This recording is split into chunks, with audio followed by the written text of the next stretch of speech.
Hai guys, kembali di channel Go Masli.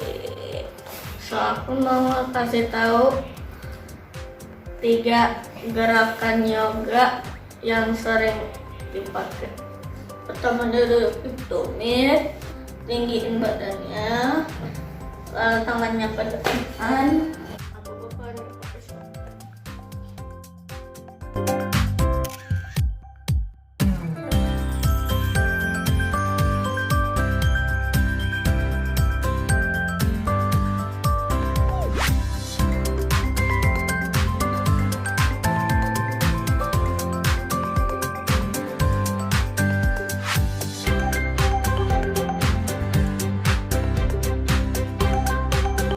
Oke, gerakan pertama child pose, gerakan kedua down dog, gerakan ketiga cobra.